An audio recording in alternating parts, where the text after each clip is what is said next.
dudas con respecto a la actividad 2. El punto 1, lo que tienen que hacer es calcular la receptividad del campo.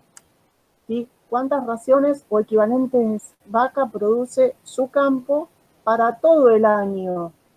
Y por ahí algunos todavía siguen surgiendo dudas, se confunden, porque en clase hicimos un ejemplo con un mes del año puntual, ¿sí? Ustedes para el trabajo lo tienen que hacer para todo el año calendario, ¿sí? De enero a diciembre. Obviamente van a tener que tener en cuenta cuántas hectáreas tienen de cada recurso, si es que tienen más de un recurso forrajero en su planteo, ¿sí? Van a tener que tener claro eso también para poder calcularlo. Y no hace falta que lo hagan mes por mes. Si se fijan en las tablitas, tienen una columna en donde les da el valor anual por hectárea, ¿sí? Ese dato lo multiplican por la cantidad de hectáreas y ya está. No se compliquen demasiado con esa parte. El punto 3 de esa misma APO, ¿sí? Es en ese punto en donde tienen que calcular los requerimientos de sus distintas categorías de animales también para el año calendario, desde enero a febrero, ¿sí? Pueden calcular un promedio anual para la categoría, ¿sí? Y llevarlo primero por día y a partir del día, bueno, las categorías que las tengan los 12 meses multiplican por los 365 días y ya está. Por ahí hay otras categorías que ustedes van a tener que hacer un trabajito un poquito más fino y ponerse a pensar a ver cuántos meses del año las tienen presentes, ¿sí? Para poder a partir de la del día llevarlo al mes y a la cantidad de meses que tengan esa categoría puntual, ¿sí? Después con todos esos totales parciales por categoría, obtienen lo que necesitan para todo su plantel, ¿sí? En el año calendario, o sea, de enero a diciembre, de un año cualquiera, ¿sí? Una vez que obtienen ese dato, recién lo relacionan con lo que habían calculado en el punto 1, que es cuánto produce su campo, ¿sí? Y recién ahí es que van a ver si les alcanza y les sobra o si les falta, ¿sí? Esa aclaración por un lado. El tema por ahí de la cantidad mínima de potreros y sobre todo en los planteos extensivos. Bueno, van a tener que tener en cuenta ahí, para esa cantidad mínima de potreros, qué tipo de servicio ¿sí? Van a elegir. Si va a ser servicio a manada, porque eso ya les va a estar dando, también les va a modificar parcialmente la cantidad les va a afectar la cantidad de potreros que van a necesitar para el momento del servicio, ¿sí? Ahora si hacen parte a manada y otro tipo de servicios, bueno, la cosa puede cambiar, ¿sí? Por ahí es más, aunque es complejo, es más simple de resolver la cantidad mínima de potreros en un planteo intensivo, porque tienen por ahí un poquito menos de factores que entran en juego, ¿sí? No pierdan de vista eso. Y tengan en cuenta que cuando describen el manejo, el tipo de servicio que van a hacer, ¿sí? Tienen que decidirse por uno, ¿sí?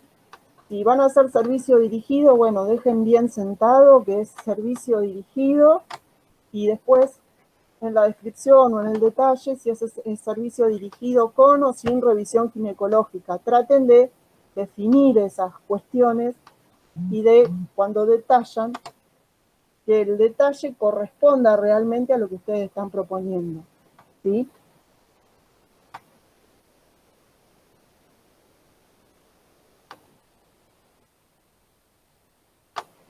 Bien. Vamos a empezar con algunos temas surgidos un poco del cuestionario que tenían para hoy y de algunos temas de capos anteriores.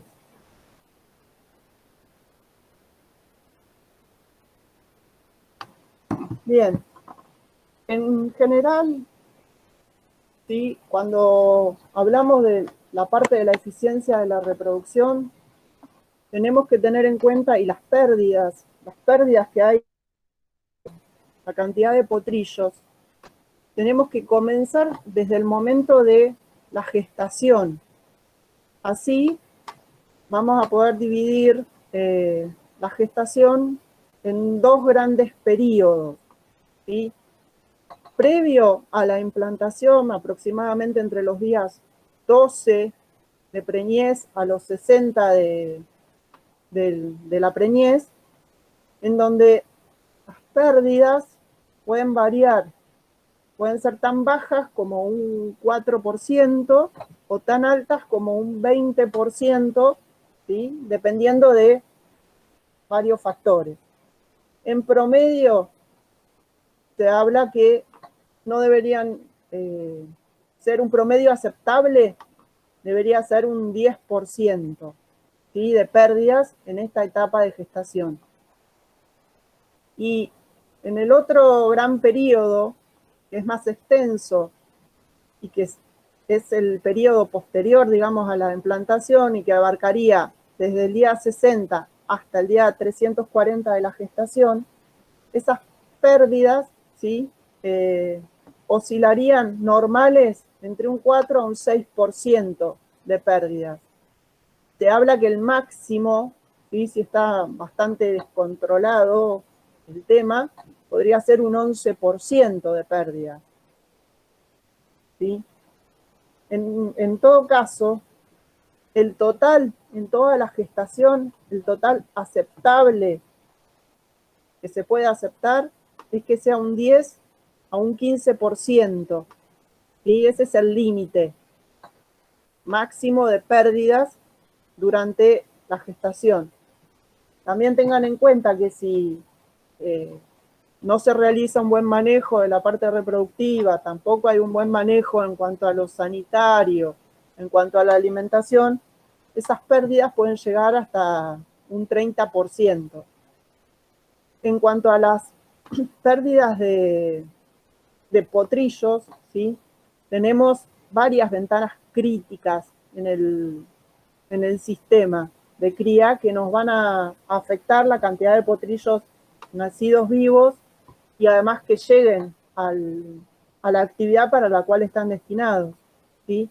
Como veníamos hablando, una de esas ventanas es durante la gestación. Son todas estas pérdidas que las tengo que mantener al mínimo, ¿sí? Otra ventana es desde el momento del parto hasta el destete. Ahí tengo que tener un control, un ojo encima de los potrillos para evitar todo lo que sea evitable y poder disminuir el número de pérdidas, ¿sí? Una edad muy crítica en los potrillos son los primeros 2 a 3 días, ¿sí? Y también en el momento de... A veces hay también otras situaciones que nos pueden inducir pérdida. Todo esto termina siendo, por ejemplo, en pura sangre, ¿sí? Que haya aproximadamente un 40, un 50% de potrillos que no lleguen a correr, ¿sí? En cifras internacionales, ¿no? Que no es un dato menor, porque si estamos perdiendo el 50% de potrillos es mucho, y ese 50% de potrillos también tenemos que tener en cuenta que tuvo un costo, que nos costó llegar a producirlos. Y llegar a producirlos para que no lleguen a cumplir con el objetivo para el cual son criados es bastante complejo.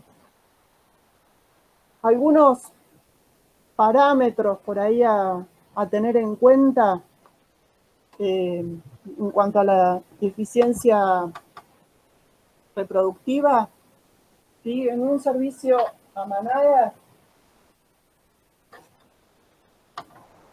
el porcentaje de preñez en promedio, algo que se considera bueno, sería un 85% de preñez, pero puede oscilar, ¿sí?, entre un 80 hasta un 90% de preñez.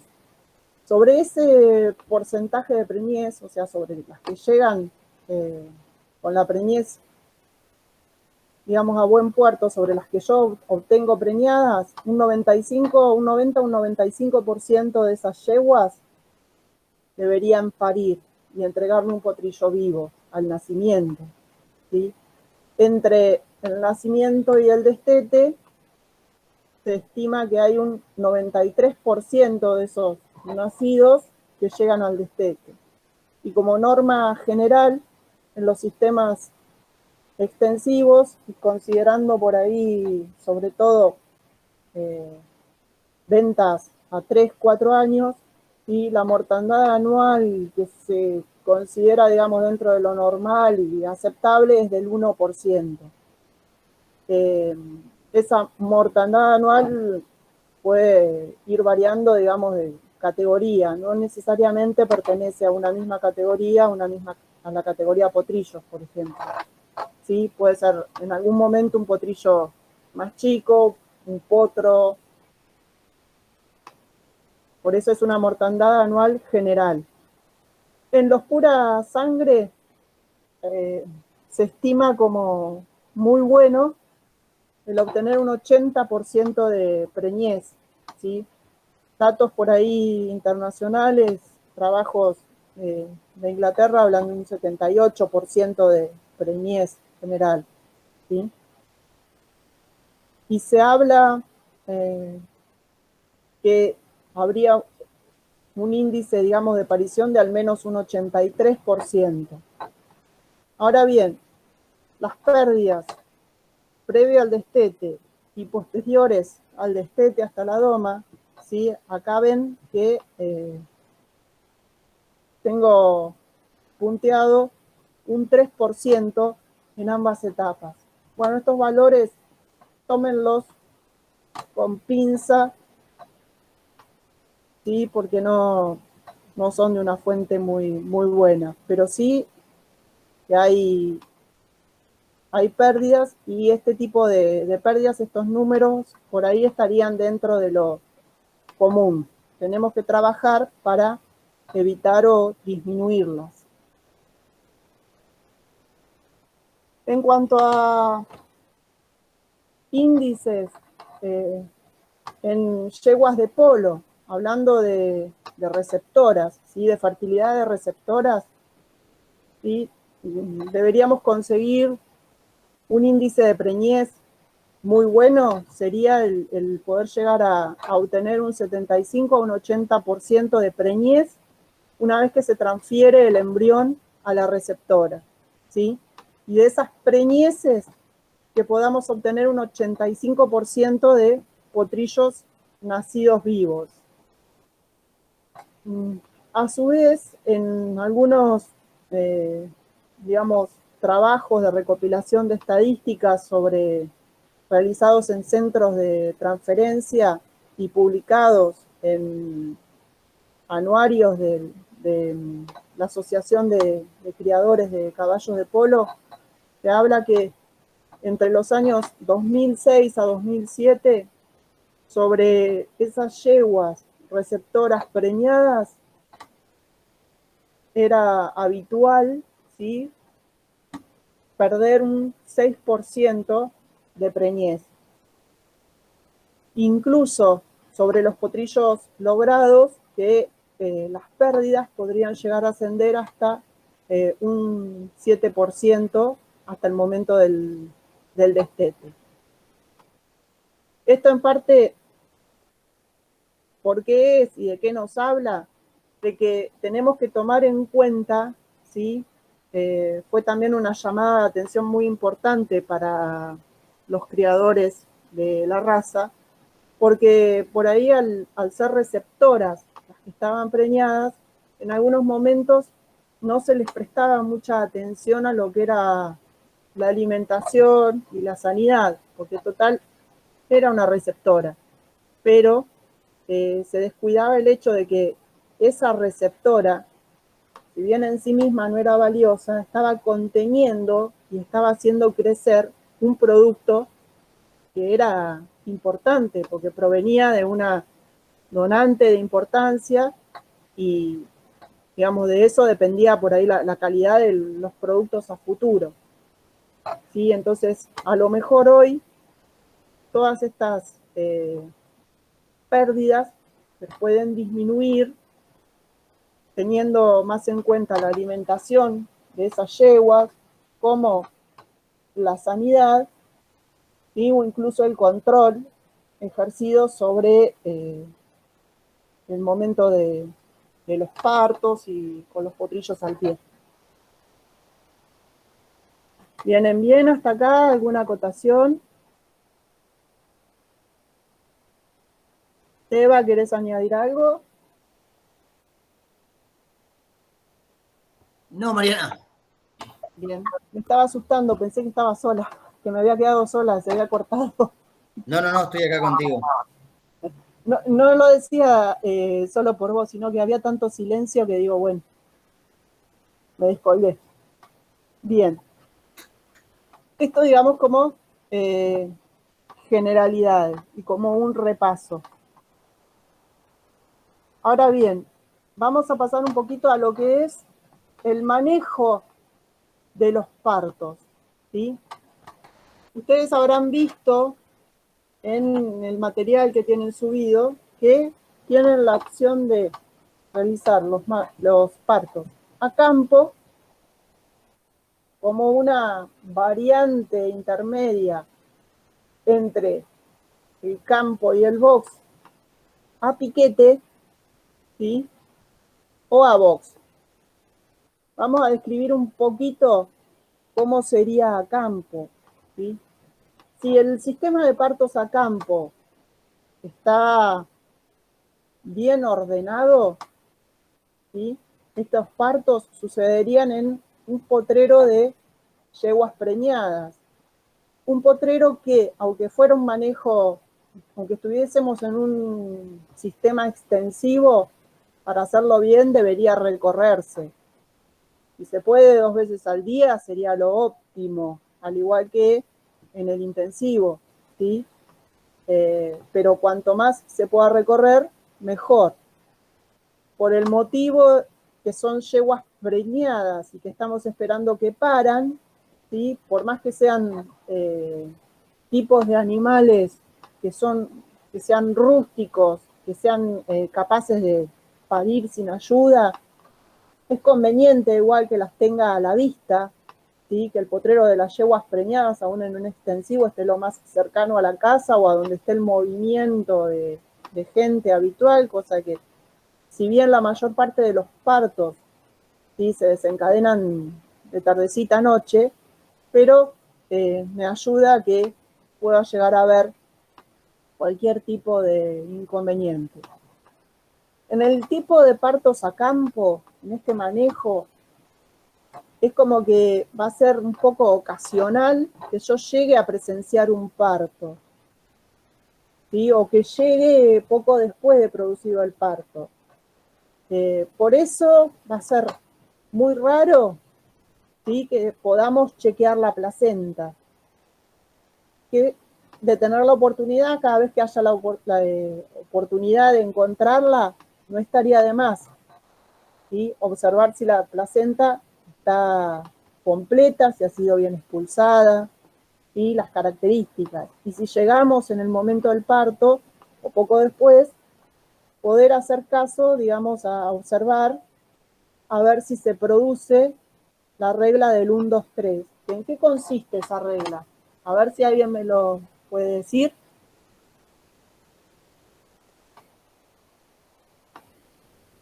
¿A qué hace referencia? Pueden conocerla como regla del 1, 2, 3 o regla del ABC. Son sinónimos.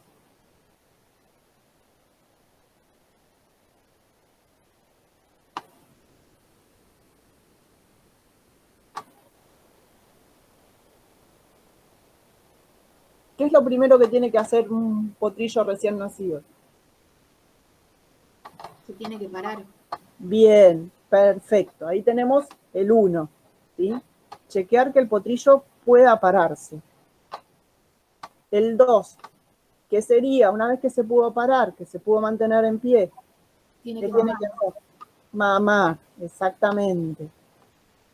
Y el 3, ¿qué vendría a ser? Liberar el meconio. Perfecto. Sí. Tenemos que observar en la medida de lo posible, cuando tengamos la suerte de llegar poco después del parto o con un parto que lleguemos a presenciarlo, ¿sí? Observar que se produzca esto mínimamente, y hablando de parto a campo. Si a veces, si las condiciones lo permiten y la yegua es suficientemente mansa y somos cuidadosos, podríamos llegar incluso en estos casos a realizar el Apgar, pero eso sería muy, digamos, raro, y dependiendo de quién esté. El Apgar es más para un profesional por ahí que para si tenemos un encargado, que es quien va a estar vigilando y quien nos va a llamar en caso de complicaciones, ¿no? Lo que tendríamos que hacer también es el chequear la transferencia pasiva de inmunidad. Lo podemos hacer, ¿sí? No es imposible. ¿Qué es lo que pasa? Que al ser un parto a campo, y como les decía que por ahí lo vamos a presenciar ocasionalmente, o vamos a llegar poco después, no vamos a tener la hora exacta de nacimiento del potrillo, ¿sí? Y precisamente la importancia de chequear la transferencia pasiva, ¿sí? Va de la mano de la cantidad de horas que tenga ese recién nacido. Que ¿cuál sería, digamos, el ideal? ¿Cuándo sería ideal realizar este chequeo de transferencia pasiva de inmunidad en los potrillos? ¿A qué edad?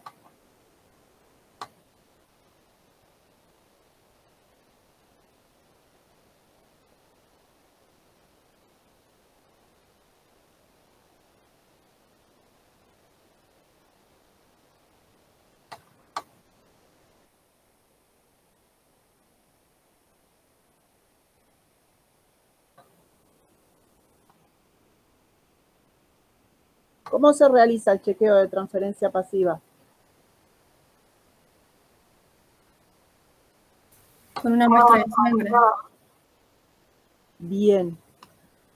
¿Y qué voy a emplear de esa sangre? El suero. Bien, perfecto.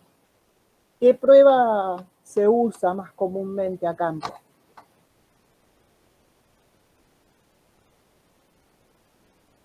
Está el test de inmunoglobulina G. Hay una prueba, tiene un nombre.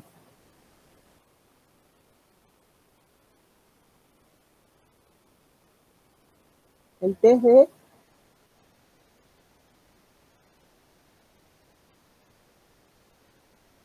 Es algo sencillito, por eso es una prueba a campo.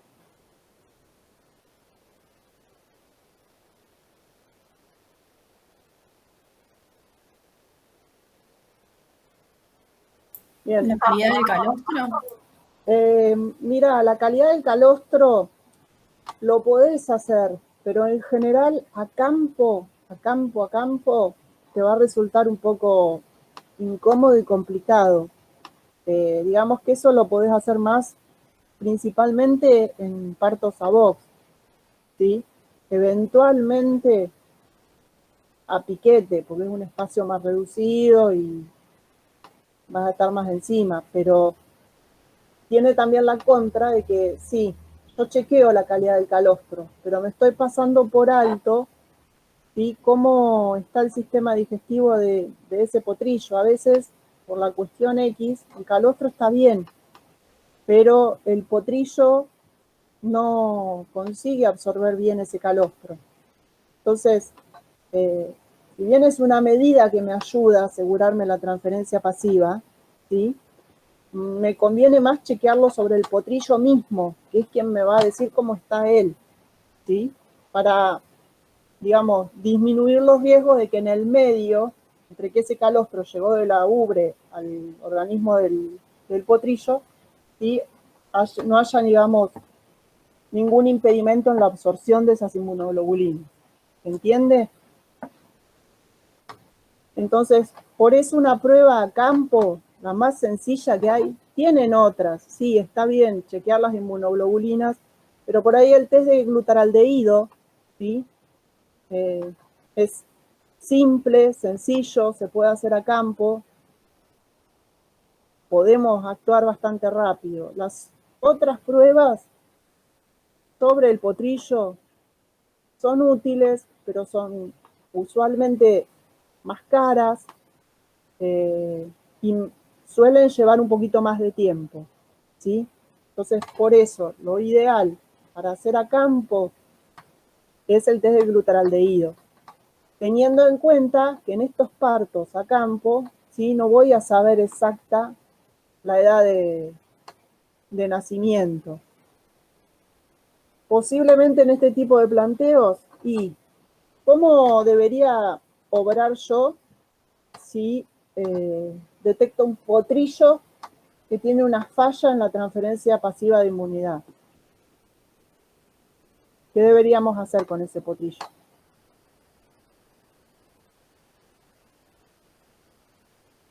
Para corregir esa situación. Administrarle calostro artificial. Administrarle calostro de forma artificial, sí. Bien. A campo, posiblemente en los sistemas más extensivos, yo no vaya a disponer de calostro congelado como sí puedo hacer en un ARAS, ¿sí?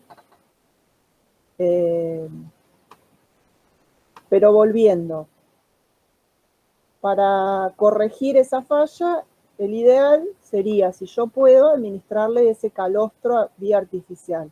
¿Cuál sería la vía ideal para administrarlo? O la forma ideal.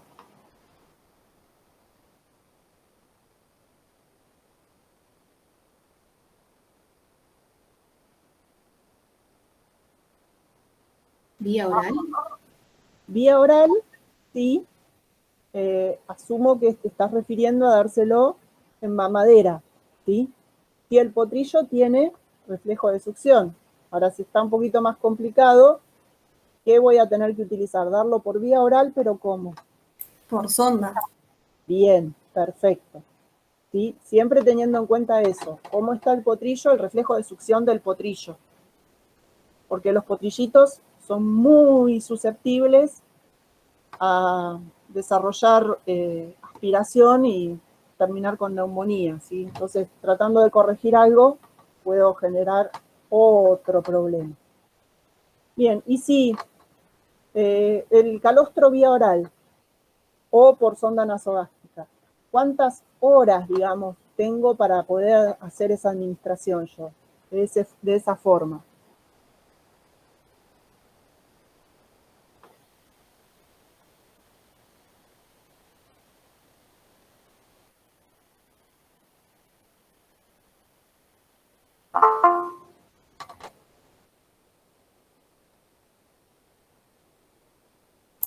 ¿Hasta 12 horas posparto? Bien, sí, es aproximadamente hasta las 12 horas posparto. ¿Por qué? Porque después se cierran los canales para poder absorber las inmunoglobulinas. Bien, perfecto. Sí, porque entre las, digamos, la absorción es posible hasta las 24 horas de nacido, pero si yo ya lo detecto aproximadamente a las 12 horas de nacido con una falla, me conviene actuar cuanto antes para asegurarme que todavía esté permeable ese intestino a las inmunoglobulinas, ¿sí? ¿Estamos de acuerdo? Si estuviera pasado esa hora, ¿no? No dispongo calostro o estoy pasado directamente de hora. ¿Qué puedo hacer para corregir esa deficiencia? de inmunidad pasiva.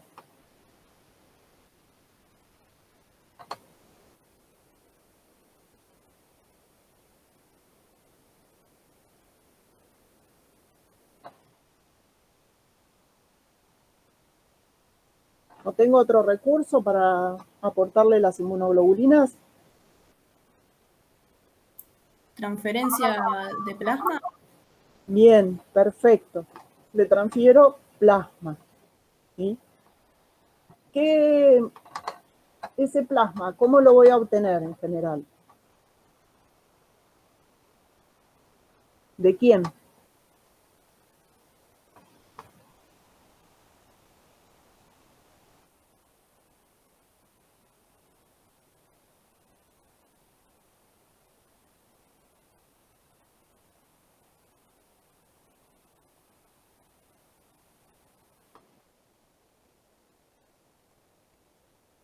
Bien, ya que nadie arriesga, el plasma para la transferencia en estos casos, ¿sí? Es aconsejable obtenerlo de caballos que estén viviendo en el mismo establecimiento, ¿sí?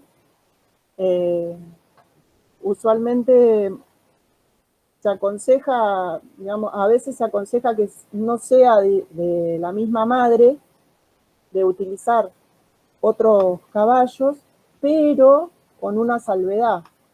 ¿Qué cuestión sanitaria también tengo que tener en cuenta?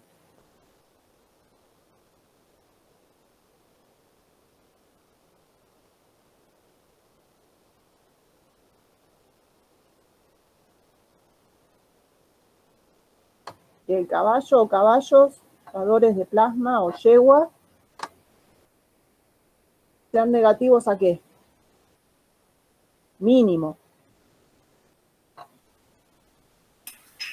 Anemia. Exactamente, sí.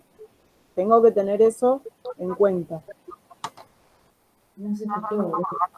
Perdón, ¿hay alguien que quería hacer un comentario?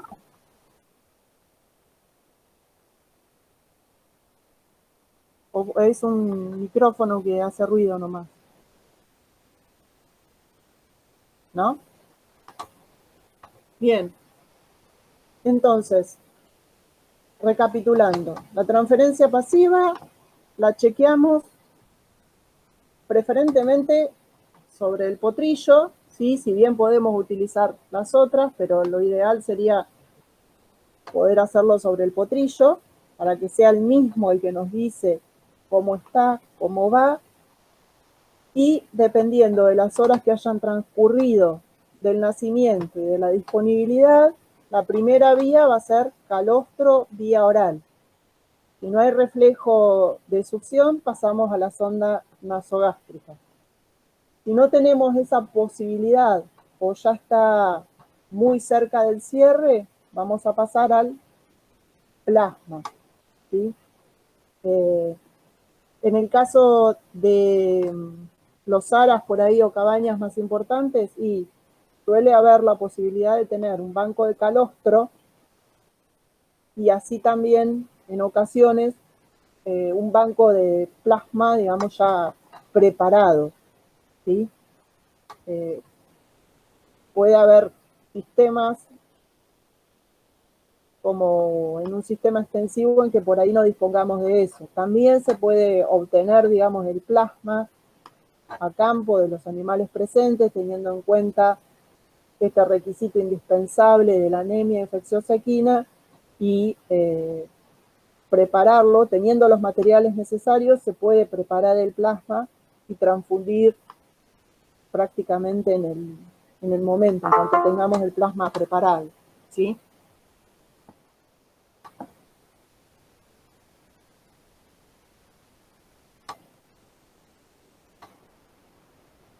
Lo que también vamos a tener que hacer, es ideal, aunque demoremos por ahí algunas horas, hacer al menos una desinfección del ombligo del potrillo, ¿sí? Esa desinfección, ¿cómo se haría? ¿Con qué?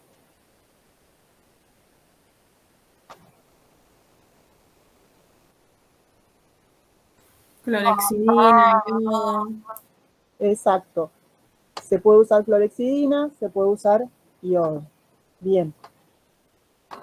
Dependiendo de cómo manejemos este sistema de partos a campo, ¿sí? Podemos dejar a la yegua parida en el mismo lote con las yeguas preñadas, y una vez que pasaron 3 a 5 días del parto, y si hacemos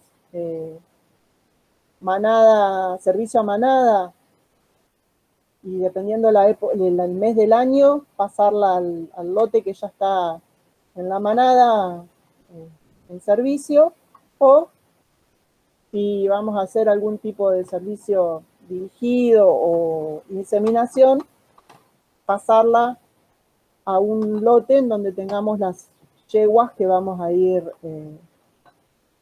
revisando y derivando a servicio. ¿Se entiende o quedó alguna duda?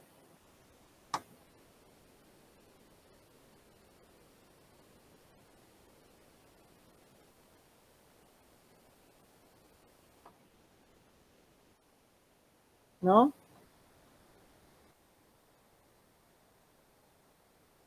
Chicos, traten de participar, así no se monótona, no se desgasta Mariana y pueden aprovechar el tiempo. No tengan vergüenza, porque no los vamos a retar, no los vamos a matar. Por ahí a veces uno reacciona un poquito vehemente, pero no es con intención de juzgar ni de retar a nadie, ¿sí? Sino para tratar de enfatizar algunas cosas. No tengan miedo, porque es preferible que se equivoquen ahora y no después. Por ahora ninguna duda, por lo menos. Bien. ¿Quedó claro lo que se puede hacer, digamos, y lo que es difícil que se pueda hacer a campo, entonces? Bueno, vamos a pasar a piquete.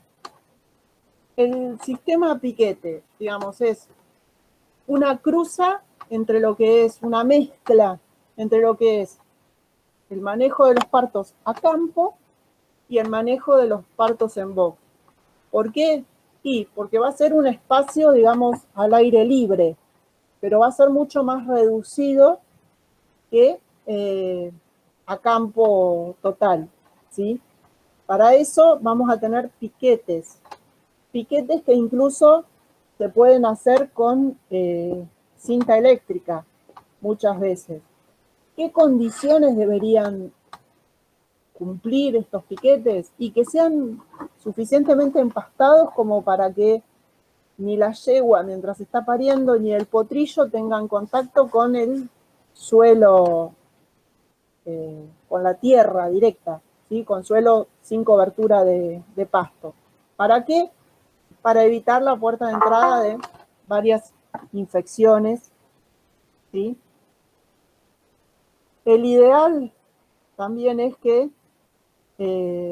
estén ubicados bien cerca de lo que sean las instalaciones, los boxes de maternidad, si es que en el ARAS hay, ¿sí? Hay algunos ARAS de sangre pura de carrera incluso, ¿sí? Que utilizan un sistema de manejo de partos mixto. Algunos partos los hacen a box y otros partos los hacen en piquete, así cercano a los boxes. ¿Cuál es, digamos, un inconveniente que tiene este sistema? ¿Sí? Que yo tengo que tener, además de tener los piquetes cerca de lo que sea la maternidad, los boxes, para poder tener luz de noche y para que el sereno los pueda recorrer asiduamente, ¿sí? Tenemos que tener en cuenta que vamos a estar expuestos al clima, y por ahí los partos mucho más tempranos, en pleno julio, ¿sí? Con el frío y con las condiciones climáticas del invierno y lluvia posiblemente, va a ser un poco más complicado realizar este tipo de manejo, incluso a veces hasta no tan conveniente. ¿Cuándo traemos la yegua a este piquete? Primero, En estos sistemas suelen estar las yeguas preñadas en un potrero, ¿sí? Incluso a veces hasta separadas en grupos por edades de gestación parecidas, ¿sí? Entonces, cuando sabemos que le faltan unos 15, 10 días previos al parto, las pueden traer a estos piquetes, del potrero de preñadas a estos piquetes individuales, ¿sí? Y tenerlas ahí para poder observarlas. ¿Qué nos va a permitir esto? Sí, que al estar recorrido por un sereno, estar bien próximo a las instalaciones, vamos a poder hacer la observación de todo el parto e intervenir en aquellos casos que sea necesario, que haya alguna complicación, ¿sí? Vamos a poder controlar todo el proceso del parto. Vamos a poder chequear bien cuándo se expulsa la placenta, si la placenta está entera, las características. Vamos a poder hacer todo ese chequeo. Vamos a poder realizar el APGAR al potrillo. ¿En qué consiste el APGAR?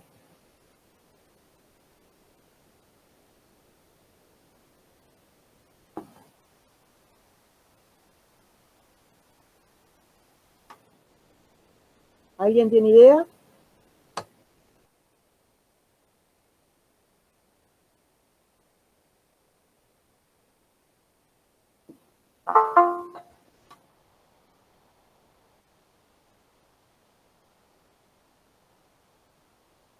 Bien, el APGAR consiste en observar, ¿sí? Distintos parámetros. Por ejemplo, la respiración, la circulación, el tono muscular, ¿sí? Entre otras características. Y a eso se le va a ir otorgando un score o puntaje, ¿sí? De la sumatoria, digamos, de puntajes que se va obteniendo, cuanto más alto es ese puntaje, mejor está el potrillo. Y a medida que nos acercamos a determinado valor de corte, ¿sí? Ese potrillo va a estar en peores condiciones y va a ser necesario, ¿sí? Actuar para revertir la situación presente en el potrillo y poder salvarle la vida, ¿sí? O sea que el APGAR nos sirve para ver el estado de ese potrillo y actuar en consecuencia. Si está todo normal, lo dejo tranquilo con su madre, ¿sí? Debería realizarse rápido, fácil, sin inconvenientes, este chequeo, y está todo normal, lo dejo tranquilo. Si hay algún problema, bueno, voy a tener que actuar. Precisamente al estar en los piquetes, cercano a la maternidad, nos brinda la posibilidad de que en aquellos partos que se complican y en aquellos partos en los que por ahí nace un potrillo con algún inconveniente, poder rápidamente trasladarlo a un box, ¿sí? Para una mejor atención, para tener un cuidado mucho más intensivo. También nos va a permitir en este nacimiento en piquete que podamos realizar la desinfección del ombligo. También lo vamos a tener a mano para realizar el chequeo de la transferencia pasiva de inmunidad, ¿sí? Que habíamos hablado que si bien no puedo tener una exactitud, una certeza tan grande en los partos a campo, acá sí, porque voy a conocer bien a qué hora nació ese potrillo, ¿sí? Y dependiendo un poquito de cómo se maneje el ARAS, van a tener una permanencia de entre 2 a 5 días máximo en ese piquete, la yegua con el potrillo, ¿sí? En algunos casos por ahí lo llevan a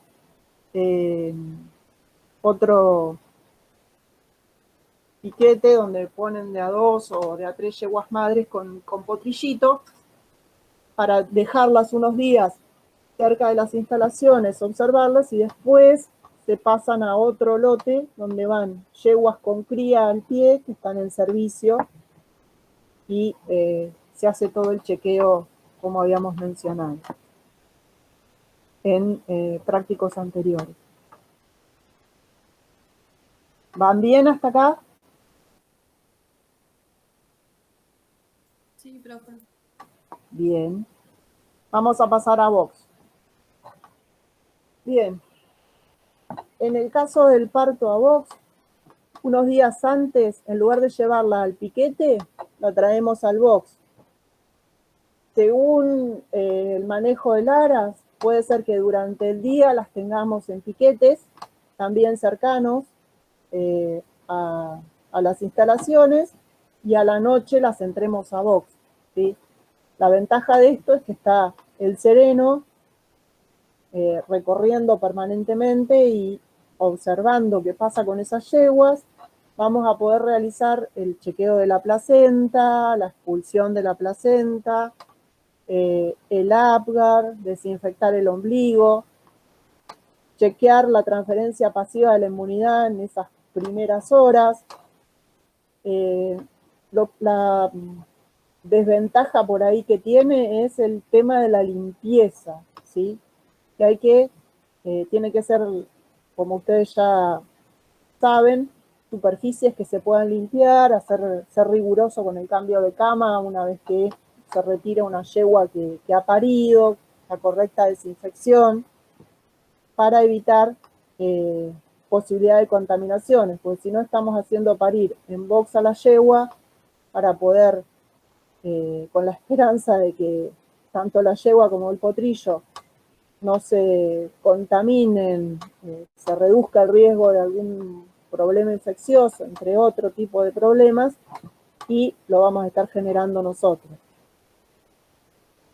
En este planteo, y más o menos parecido con el sistema piquete,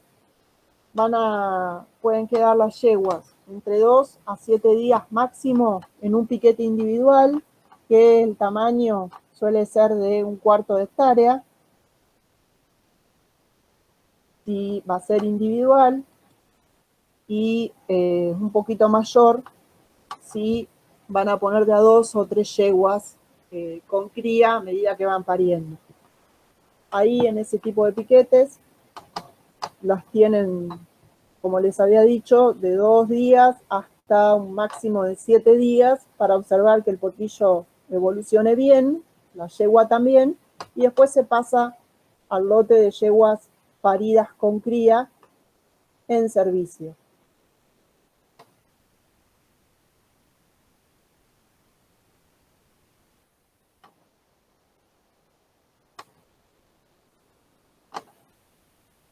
¿Estamos de acuerdo hasta acá?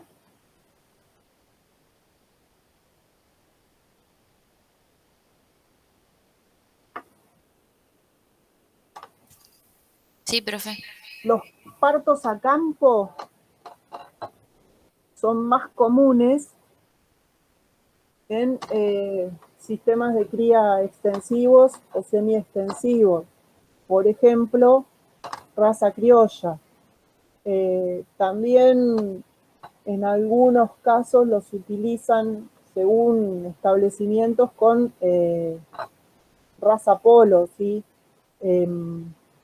Partos de receptoras, porque buscan que las receptoras sean yeguas rústicas y que tengan la posibilidad de parir bien solas. En algunos casos, como les digo, lo utilizan, no todos. Los partos a piquete y en box, ¿sí? O sistemas mixtos, son más utilizados en sistemas intensivos o semi-intensivos.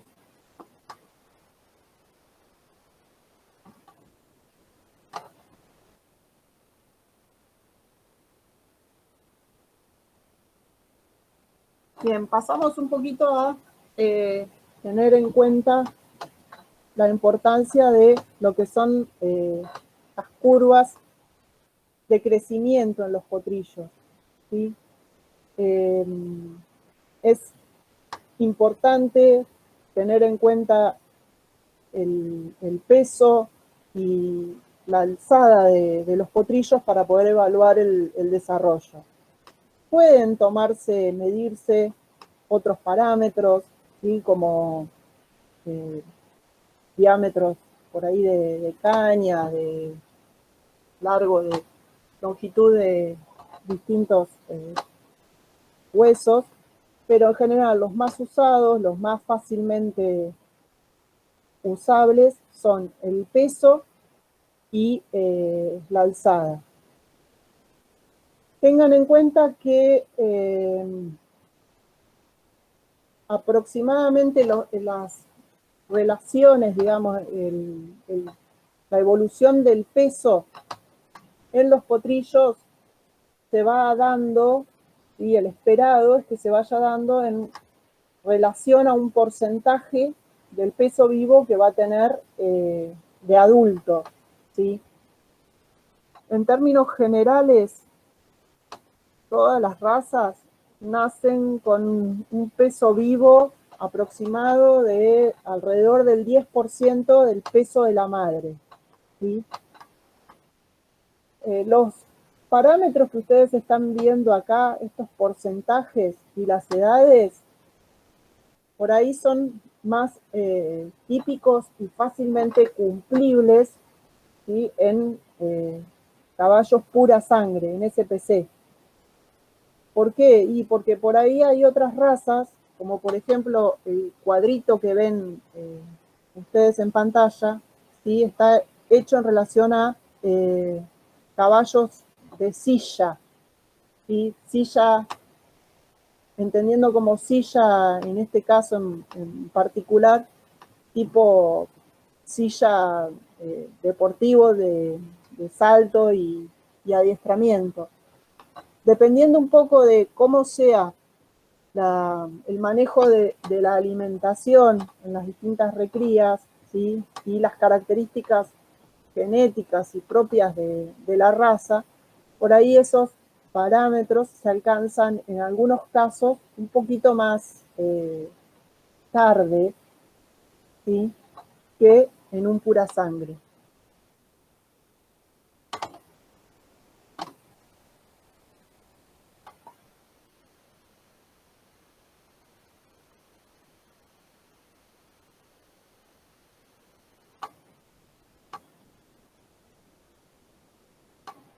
Un poquito para tener una idea de pesos aproximados, ¿sí? Van a tener que ver, van a estar en relación a esos porcentajes, ¿sí? del peso adulto que van a esperar que tengan esos potrillos, ¿sí? Pero podríamos esperar en un pura sangre a la edad de los 6 meses que esté en un peso de aproximadamente 225, 250 kilos como máximo de peso vivo, ¿sí? Ustedes, si van siguiendo los circulitos rojos que están puestos sobre esta curva de crecimiento, ¿sí? Indican los 6 meses, los 12 meses, los 18 y los 24 meses. Observando en la gráfica, vemos lo que les decía, que el peso a la edad del destete va a estar aproximadamente en los 225 kilos. A los 12 meses, el ideal es que esté aproximadamente en los 350 kilos. Hacia los 18 meses, alrededor de los 410, 420 kilos, y a los 24 meses, ¿sí? Que alcance aproximadamente 475 kilos o un valor cercano, ¿sí?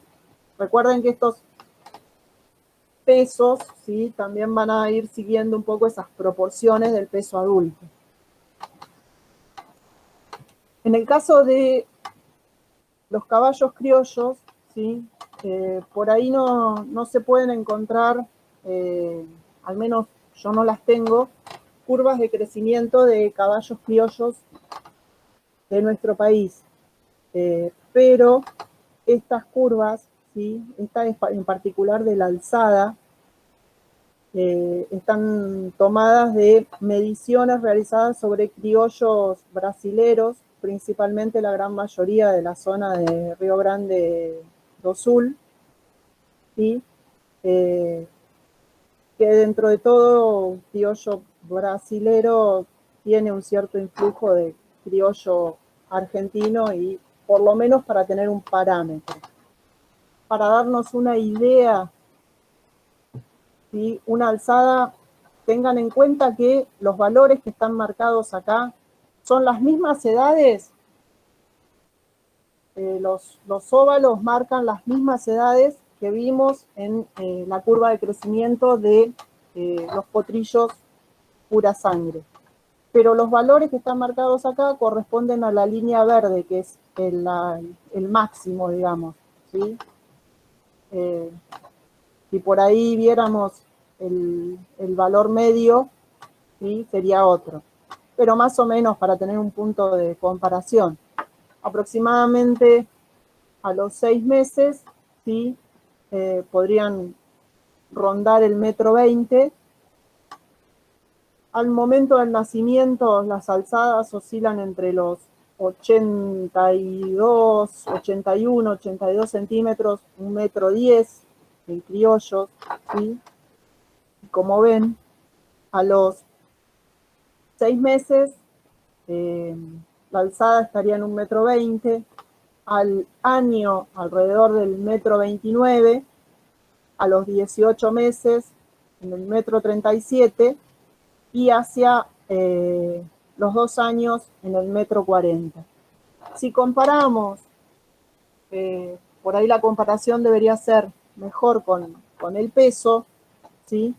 Pero si observamos cómo va, digamos, desarrollándose la curva del peso en un criollo, ¿sí? Vemos que por ahí la curva es un poquito más, si bien el ideal es que ambas sean sostenidas, que no tengan quiebres, digamos, bajones importantes y vuelvan a subir, porque eso va a afectar el crecimiento del potrillo, sí, pero da la sensación de ser una curva que avanza un poquito más lento, ¿sí? Igualmente, lo que podemos sacar en limpio de la observación de estas curvas, ¿sí? Además de la importancia de tener en cuenta el peso y la alzada para chequear el desarrollo de los potrillos, que ese desarrollo sea correcto, que en la raza criolla, ¿sí?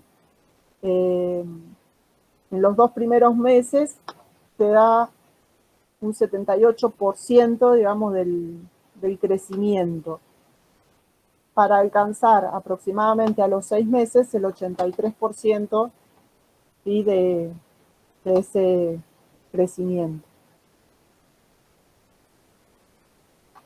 Lógicamente, el seguimiento tanto de peso como de alzada va a ser mucho más fácil a partir del destete, ¿no? La edad del destete. ¿Qué edad de destete en promedio se utiliza en pura sangre?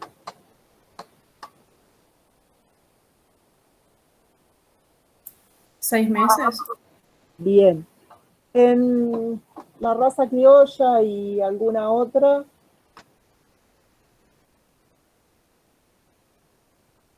¿a qué edad?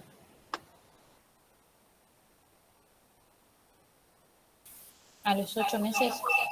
Bien, a partir de los 8 meses, sí.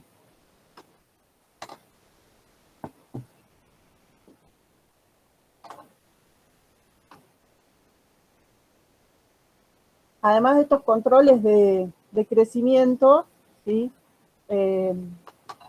También es importante ir llevando un control, digamos, del descenso de los testículos en en los machos, ¿sí? Para seguimiento.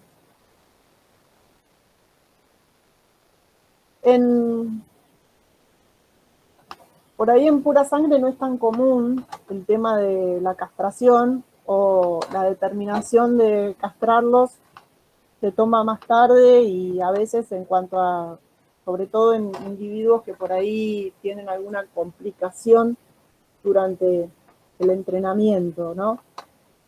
O sea que no es una práctica tan frecuente. Pero en otras razas que sí se castra, ¿tienen idea a partir de qué edad o a partir de qué edad a usted les parece que sería apropiado castrar los machos? Aquellos que no van a dejar como reproductores.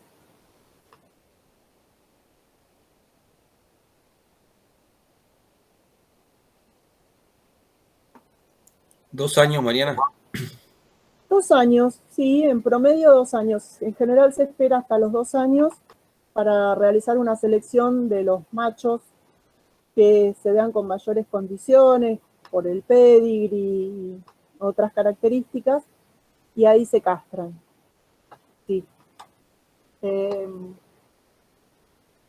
A partir de los 18 meses también, pero por ahí es más frecuente realizarlo a los 2 años. Bien.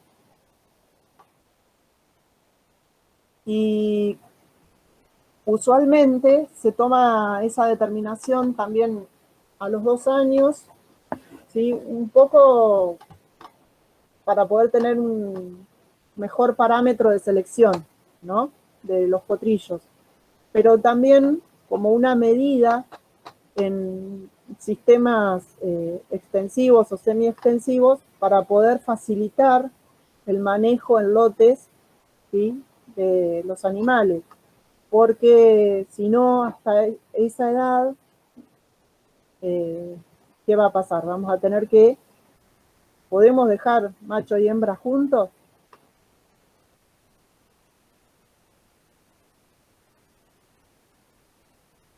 No.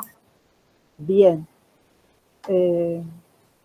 Para simplificar el manejo en ese sentido, en poder mezclar eventualmente los machos castrados con las hembras, ¿sí? Y que nos facilite el manejo en lotes.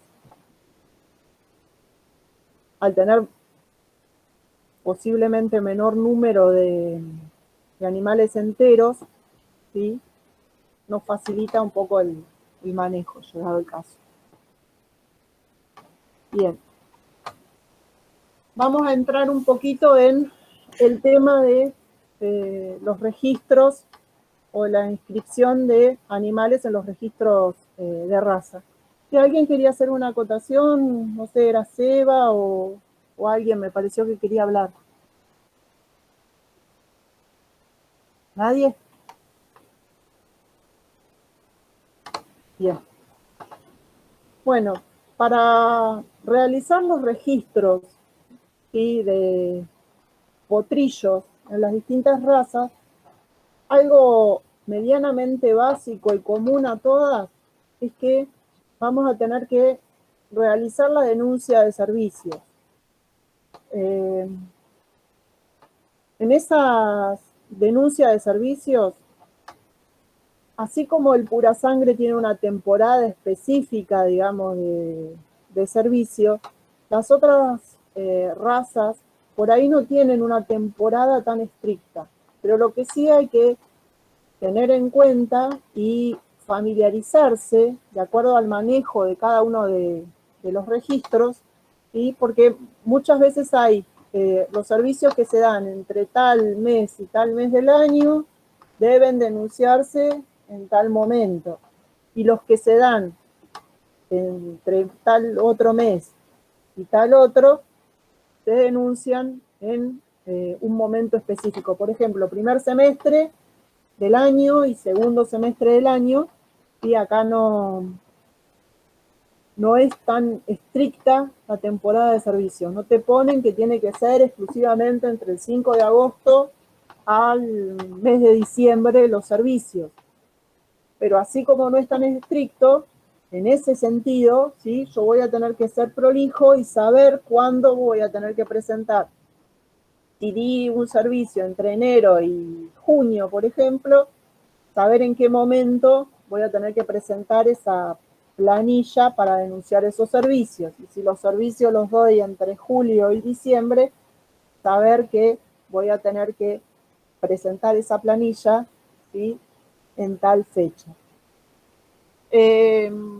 Volviendo un poquito para atrás, y algo por lo que debería haber iniciado, recuerden que tienen 3 entidades principales de registros de animales de raza, ¿sí? Esas 3 entidades principales son la Sociedad Rural Argentina, la Asociación Argentina de Fomento Equino y el Studbook Argentino. Studbook Argentino, recuerden que ahí se inscriben pura sangre de carrera, árabes y angloárabes, ¿sí? Fomento Equino, se realiza la inscripción de silla argentino y de tiro argentino. En Sociedad Rural Argentina se registran, se inscriben todas las otras razas, ¿sí? Es necesario, es requisito en todas las razas, completar planillas que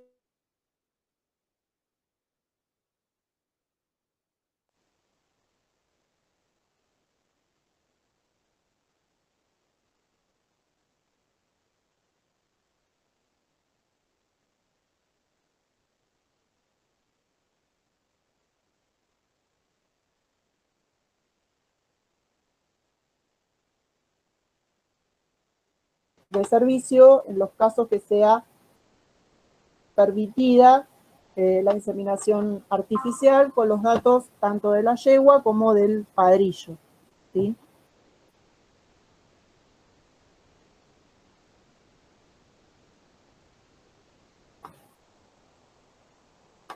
Son más o menos parecidas las planillas.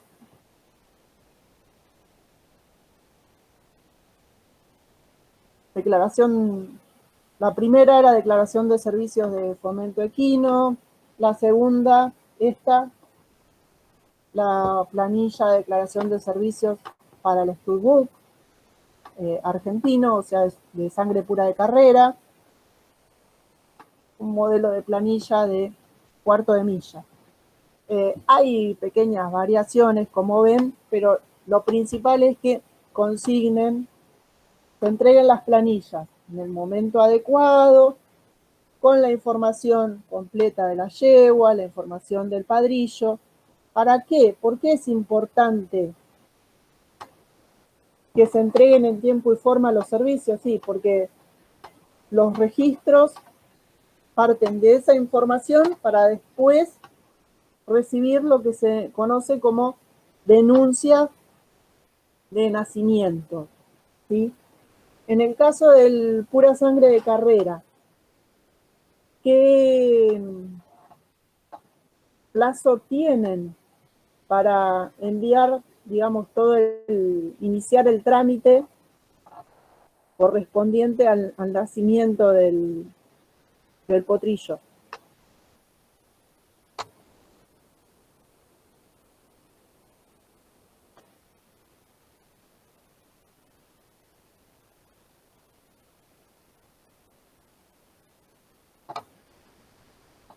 Un potrillo que nace hoy, pura sangre de carrera.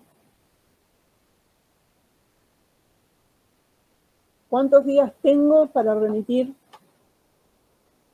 la información? 40 días. 40 días, exactamente. Sí. Eso tenemos que tenerlo muy en cuenta porque después de ese plazo, fuiste. Bien, 40 días para remitir esa información. En esa información inicial, ¿qué es lo que va a haber que incluir?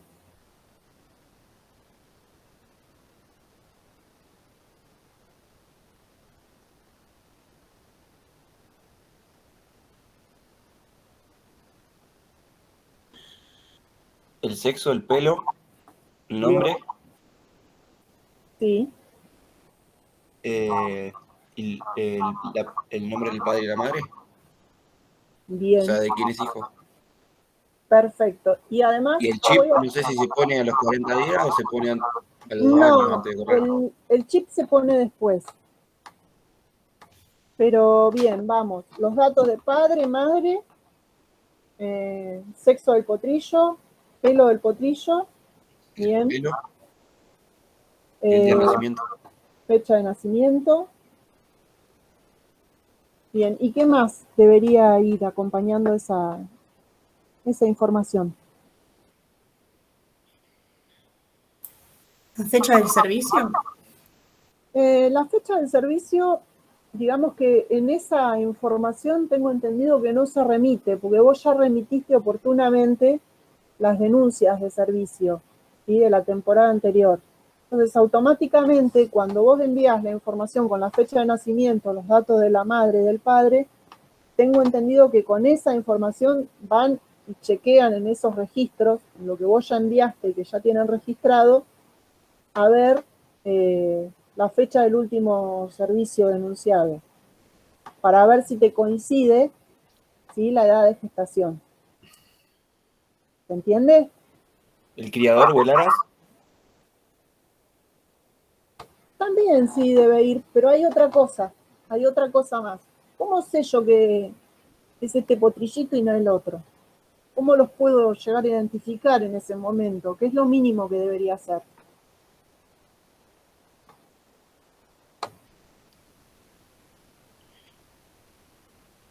¿Por remolino o con alguna característica especial del potrillo? Bien, exactamente. Una foto.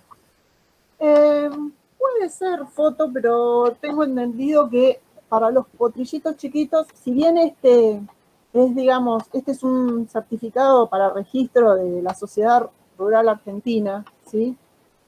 Pero básicamente lo que tienen son datos así de una reseña para identificar sobre el papel las características del potrillito, los remolinos que tiene, las manchas, los calces, ¿sí? Acompañando lo del pelo.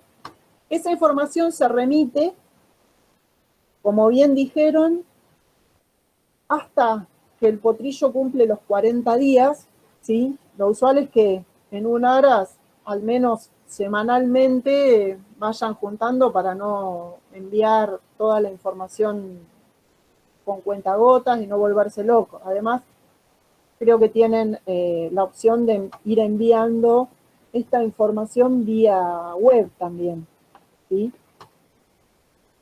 Bien, se envía todo esto antes de los 40 días. Y después de eso, ¿cómo sigue la inscripción de ese potrillo pura sangre de carrera? ¿Qué tiene que suceder después?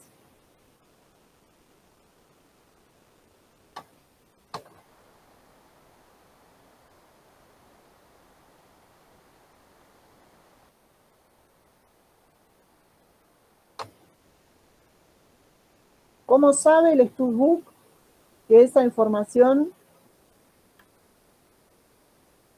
es ¿Le fehaciente? hacen Además, una revisión Lo al tiene pie que de la venir a ver madre, el profesional. microchip y eso? exactamente. Lo tiene que venir a ver, como decían, mencionaban el microchip. Bien, vamos a desglosarlo y a ordenarlo un poquito. Van a venir a inspeccionar a los potrillos, ¿sí? El inspector, valga la redundancia, del Studbook. ¿Cuándo va a venir? Y una vez que termina la temporada de nacimientos, ¿sí? Para que estén todos los potrillos nacidos de mi aras, va a venir antes que yo destete los potrillos, ¿sí? O sea que estando el potrillo al pie de la madre. Básicamente porque así se puede identificar la madre y además para como un reaseguro, en cierta manera, de evitar la transferencia de embriones y demás, ¿sí? Que no está permitida en la raza. Entonces, viene a inspeccionar los potrillos al pie de la madre, chequea que esa reseña, ¿sí? Esa parte gráfica, además de los otros datos, sea correcta del potrillo y de ese modo va a quedar inscrito. Se queda la parte del microchip y la parte de la extracción de material para realizar el ADN y corroborar esa filiación del potrillo. ¿Sí? Esto es pago. Digamos, es un trámite pago.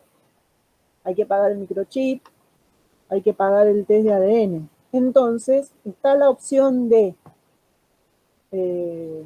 para no pagar de más a ese momento del destete donde se realiza la inspección, poder realizarlo después.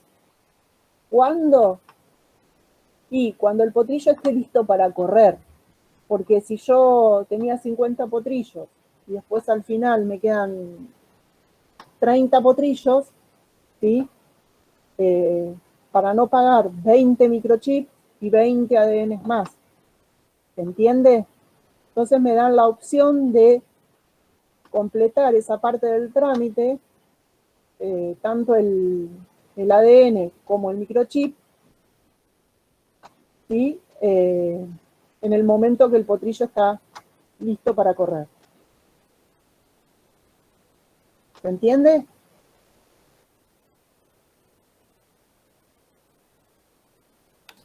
Sí, Mariana. Bien. Seba, ¿querés agregar algo, acotar?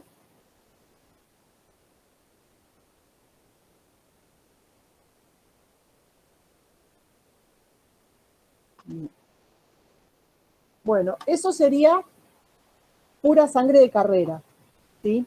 Ahora vamos a pasar a hablar un poquito de las otras razas. Dijimos que todas dependemos también de estas denuncias de servicio. En el caso de que se hagan transferencia de embriones, también va a haber que realizar un papeleo adecuado, ¿sí? Para ese trámite para poder inscribir esos potrillos. Pero básicamente, habiendo realizado la denuncia de servicios, yo puedo presentar la documentación donde van a estar todos esos mismos datos que ustedes dijeron para el pura sangre, datos de padre, de madre, de pelaje, de fecha de nacimiento, ¿sí? Y completar la parte gráfica de identificación de los potrillos con los remolinos, con las marcas faciales, con los calces que tenga el potrillo y remitirla.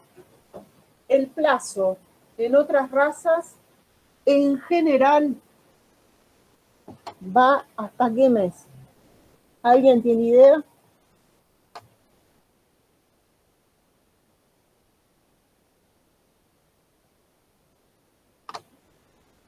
Aproximadamente la mayoría es hasta 8 meses de edad. Se puede remitir esa información, esas denuncias de nacimiento, ¿sí? Y suele haber un plazo de gracia, ¿sí? Que lo extiende hasta los 11 meses. Lo que sucede es que va a haber que pagar una multa, ¿sí? Y dependiendo de la raza, por ejemplo, en silla argentino y también en cuarto de milla, sé que se realiza la inspección de los potrillos al pie de la madre, o sea, antes del destete, donde van a ir a corroborar que lo volcado en la reseña en cuanto a pelaje, a remolinos, marcas, sea correcto, que la madre, que sea hijo de esa madre, y se van a tomar, en el caso de silla argentino, se toma muestra para el ADN y se coloca el microchip para identificación. Tengan en cuenta que las razas es variable, no sé si todos los registros firmaron un convenio, pero hubo algunas razas, no recuerdo cuáles, que ya firmaron un convenio por el tema del DUE, ¿sí? El documento único equino, para colocar un solo microchip. ¿Qué es el DUE? Saltando un poquito de tema. ¿Alguien sabe dónde entra en vigencia y qué reemplazaría el DUE?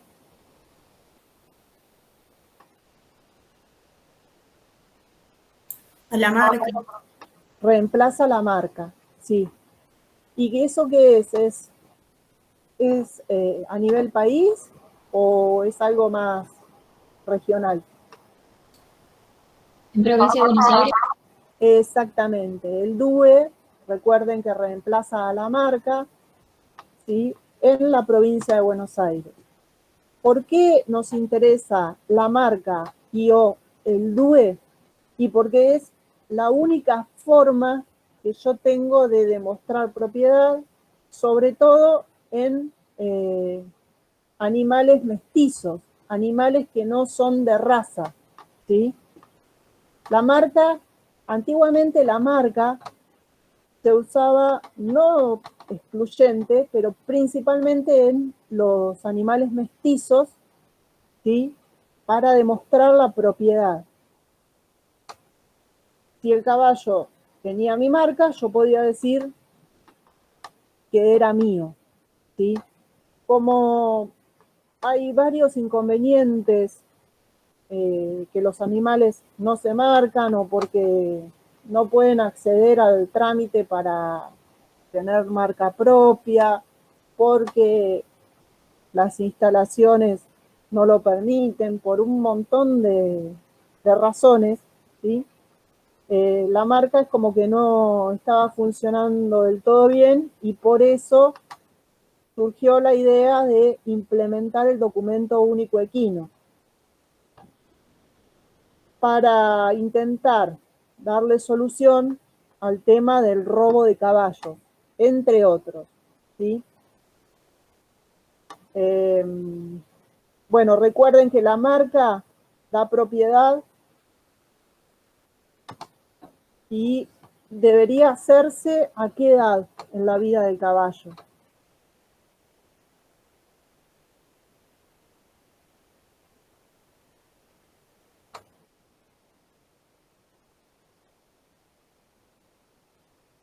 ¿Nadie recuerda haberlo visto en los materiales? ¿Al año puede ser? Aproximadamente al año, sí. Deberían marcarse con la marca de propiedad. Recuerden que la marca de propiedad sigue vigente en el resto del país, o sea que a veces hay que, si un caballo tiene que pasar de la provincia de Buenos Aires al resto del país o al revés, hay que averiguar todo el tramiterío que conlleva para poder, digamos, determinar la propiedad de ese individuo y poder trasladarlo de un punto a otro, ¿sí? El DUE, ¿en qué consiste?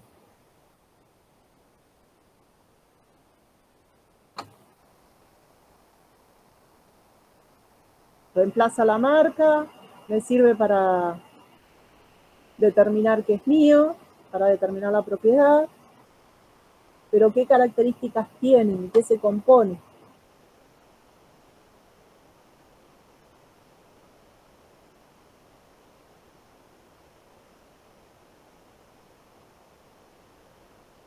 ¿Nadie?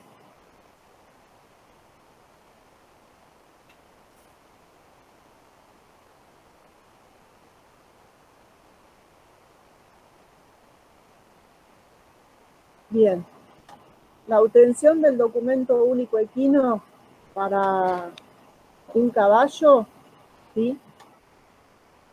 La realiza un veterinario que está debidamente acreditado para ese proceso, ¿sí? Para otorgar para iniciar el documento único equino, y va a consistir en la colocación de un microchip en la tabla del cuello, también en el ligamento bucal, ¿sí? Con todas las características que debe tener ese microchip, y a su vez una tarjeta, ¿sí? Donde va a haber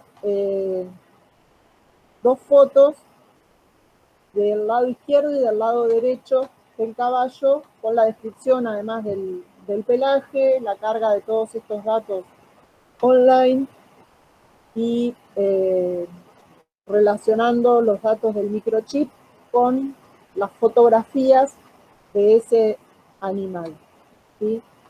De eso es lo que consta el DUE. Ahora bien, una pregunta. Una libreta sanitaria equina, un pasaporte equino, ¿me dan propiedad de por sí?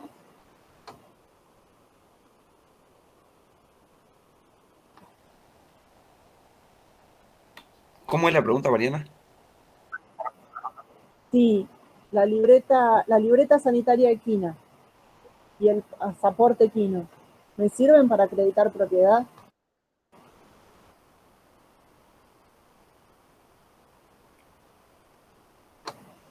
Me parece que no. No, exactamente. Por ahí les parece un poco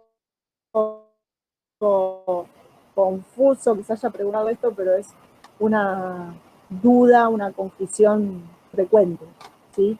Que yo tenga la libreta sanitaria de un caballo, por más que esté identificado en esa libreta el caballo, no me da propiedad, ¿sí? Bien. Preguntas. Cuando había una de las preguntas en el cuestionario sobre la propiedad, me parece, sobre cómo determinar la propiedad de los caballos, y habían surgido confusiones. Por ahí habían puesto como respuesta a alguien el RENSPA. En realidad, el RENSPA, ¿sí? Entre otras cosas, tiene que ver más que nada con la parte sanitaria, ¿sí? Del animal, para poder identificar el establecimiento, el lugar en donde está ese caballo, y ante cualquier problema sanitario, saber, tener la información de cuántos animales conviven con ese, de cuántos establecimientos hay en las cercanías que tienen caballos y que pueden verse afectados por cualquier problema que surja en ese entorno. Bien, además de la inscripción, ¿sí? Que se realiza hasta los 8 a 9 meses en otras razas que no sean pura sangre de carrera, ¿sí? Hay razas que utilizan lo que se denomina como el RP, el número de RP o de registro particular, ¿sí? En el caso de la raza criolla, lo más frecuente es que se marquen esos números en, en el muslo, ¿sí? Esos RP pueden ser de dos tipos, o números correlativos, por ejemplo, del 0 en adelante, de 3 cifras, ¿sí? Para machos y hembras, sin importar el sexo, o puede ser que determino, por ejemplo, que los números pares van a ser para machos y los números impares para hembras. Eso me sirve para identificación. No es raro también que dentro de los caballos criollos se utilice la marca de propiedad como una forma de identificar la cabaña, ¿sí? Para, digamos, cualquiera que reconoce la marca y ve un caballo marcado, sabe cuál es el origen de ese animal, entonces en cierta manera es como una publicidad, una carta de presentación. Hay criadores de algunas otras razas, por ejemplo, Cuarto de Milla, que también continúan utilizando la marca de propiedad. ¿Qué pasa? Algunos de ellos utilizan marca de propiedad hechas con nitrógeno líquido, hechas en frío, ¿sí?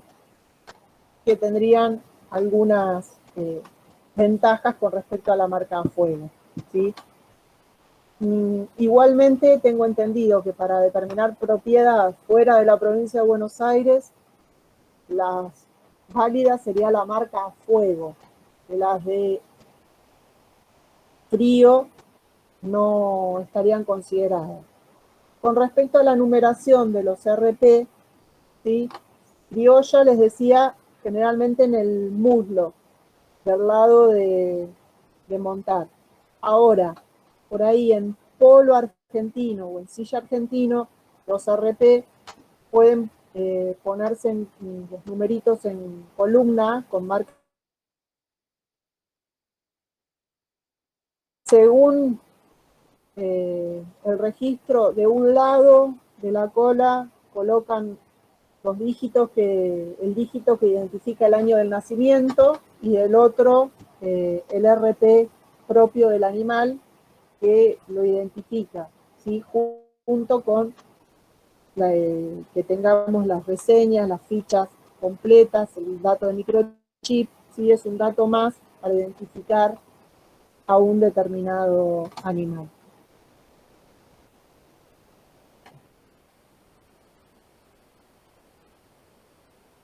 Bien, hasta acá vamos. ¿Quedó alguna duda?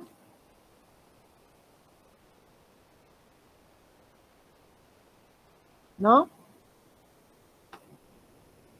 Bien, vamos a avanzar con las actividades entonces para el trabajo. Bien, la primera actividad es establezca un protocolo para el manejo de los partos, comenzando cuando se retira la yegua del lote de preñadas hasta que va al lote de las yeguas con cría. Y en caso de no realizar movimientos, describir el protocolo de control de parto. Punto 2. ¿Qué controles realizan los recién nacidos? Punto 3. ¿Cómo es el registro en su raza? Enumere los pasos desde la primera identificación hasta el registro final del animal, detallando las fechas.